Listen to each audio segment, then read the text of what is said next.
people, they skip their suhoor.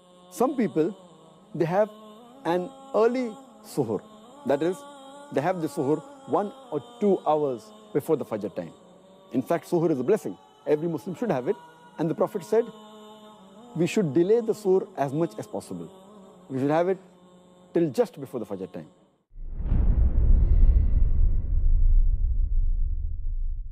When Ramadan comes along, some people act as if a food festival has come to town. We have this type of food and that type and this appetizer and that.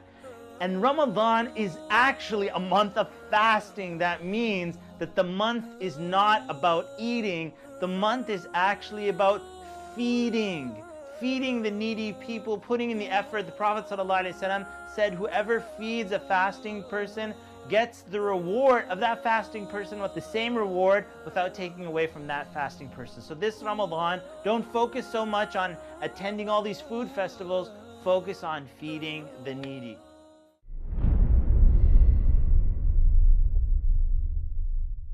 The third mistake committed by Muslims in this category is that they delay opening their fast. They delay the iftar. And our Prophet ﷺ said that the people will be good as long as they hasten in breaking the iftar. That means immediately after sunset, they should break the iftar.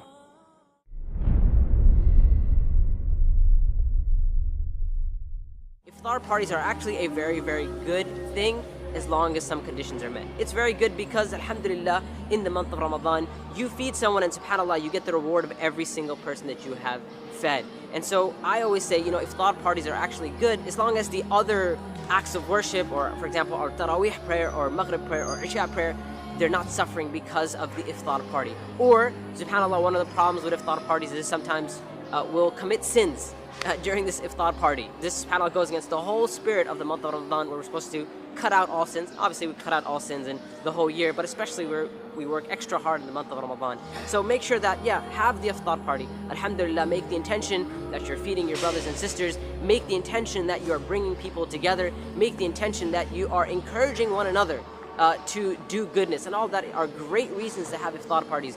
But just make sure that the iftar party is not causing you, like I said, delay your Maghrib, or not pray Isha, or delay your Taraweeh, or not pray Taraweeh at all.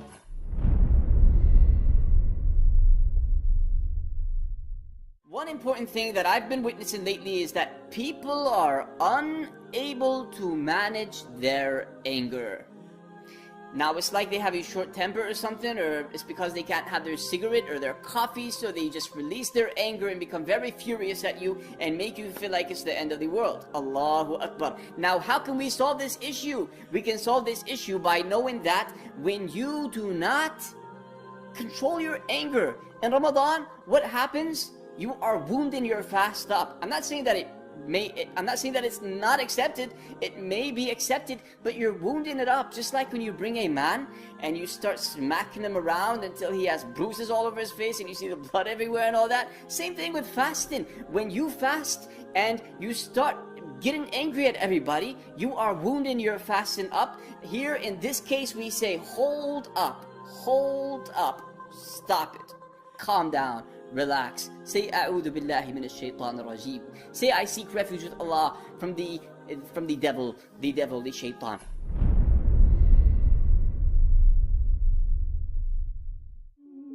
During the month of Ramadan, you will find the masjids completely packed out during Taraweeh prayers, which is amazing. But then, during the 5 daily prayers, you will notice the masjids are nowhere near as packed. Unfortunately, many people have mixed up their priorities. The fard, obligatory 5 daily prayers, have been put below the sunnah Taraweeh prayers. Although nobody can deny the importance of the Taraweeh prayers, which comes with an abundance of rewards and blessings, the 5 daily prayers will always be greater and above all the sunnah or optional prayers. So please, do not neglect your obligations this month.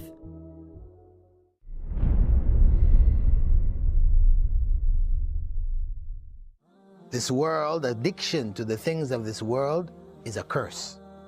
So we do need to handle our devices for social media in a very positive and calculated way. We can't just do it whenever we feel like, however we feel like. So we have the choice of either making our social media experience something which is going to be on our scale of good deeds, or something which is not going to be on our scale of good deeds. We have to decide beforehand. We're already caught up. We can't live without our phones. At least when we're going on the phones, we should be conscious of the impact which this phone has on ourselves as well as on others. There is so much information there, so much corruption there. Some people call it, instead of the internet, they call it the fitna net. So we best should say Bismillah before we even get on. Before we turn it on and start, we say Bismillah. Now, if we are not able to say Bismillah, this is telling us something. We're going on with the wrong intention. There's no harm in keeping contact with your friends, your circle, certain programs, etc. There's no harm, but we have to make sure that whatever we are interacting with is from the halal.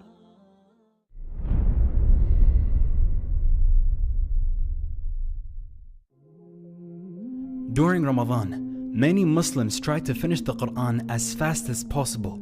Some people finish reciting it 2, 3, or even 5 times. Subhanallah, as though it's a speeding competition. It is recited without any understanding or contemplation. Although there is always benefit in reciting the verses of the Quran, there is a greater benefit in reciting with understanding, because the purpose of the Quran is to guide mankind.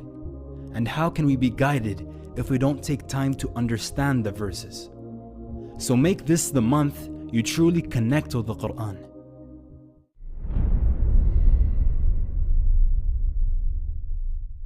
The purpose of Ramadan is to reconnect the believer to the Book of Allah like they're starting over. And the reason that's important is because the believer is supposed to reconnect humanity with the Book of Allah. The way we do that in Ramadan, the way the first generation did that in Ramadan, the Prophet ﷺ institutionalized additional prayers. Umar bin al-Khattab saw that people might lose out on that, so he made it into congregational, what we call the Taraweeh prayer, yeah? And it became an institution in this ummah. Now that institution, if you imagine the Sahaba, every time they stood in prayer and they heard Baqarah, Ali Imran, Nisa being recited, they heard the message and they understood the message. They appreciated the miracle, all in the Salah. All in the Salah. You know, sometimes you hear a powerful lecture. For them, standing in the Salah is hearing a lecture from Allah. That's what it was. They were listening to a khutbah, a maw'idha from Allah when they're standing in prayer, yes? And that was the institution. It was supposed to reconnect us with Allah Azza wa Jal in the most beautiful of ways.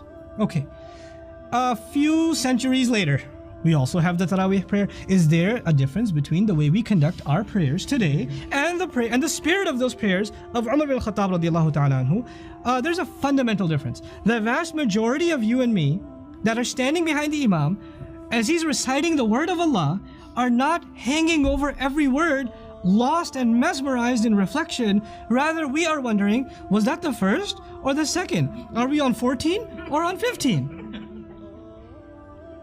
When is the ruku' coming? If the Imam takes so much as a long breath, you're like, and then he goes on to the next time, like, oh, okay. You know, some of my friends that lead Taraweeh, they're on purpose, when they get to Ayatul Kursi, they take a pause. Allahu La ilaha illahu al-hayyul qayyum. And everybody's like, oh yeah, oh God, I thought it was Allahu Akbar. You know, what I'm trying to get at, besides the joke, is there's a tragedy in the ummah. This month was supposed to genuinely reconnect us with the guidance and the appreciation and the awe of the Quran, so it can separate right and wrong for us again. But today, our relationship with the Quran has been reduced to an artificial one, where we stand in prayer and the vast majority of us don't know what's being recited. We run after the best reciter and stand behind them and wonder why the person next to us is crying. And some people are crying because they don't understand. And that's a good thing. That's a beautiful thing by itself. But then there are just a few that understand and they're moved. Sometimes the Imam himself is moved. And then we're completely okay with the culture that even the one leading us in prayer has no idea what they're reciting. And we're okay with that. We're okay with that. We've accepted that as a tradition. Yeah? Is there something wrong with this? You see some problem? We have violated the spirit of Ramadan so badly on every account. On every account. And then on top of that, if you didn't finish the recitation of the entire Quran, that's why we got to speed it up in the last few days. And there's complaints about this reciter is reciting too slowly. Who cares about finishing the Quran in Ramadan? I'd rather we pray less, but pray with attention and pray with awe. Pray with understanding. Get some guidance for it. Reflect. That's what the spirit of this prayer was supposed to be.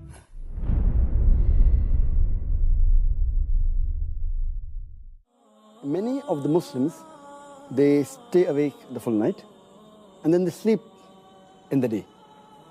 And they do the normal activity at the night time and sleep in the daytime. They're converting day into night and night into day, and the whole purpose of fasting is defeated.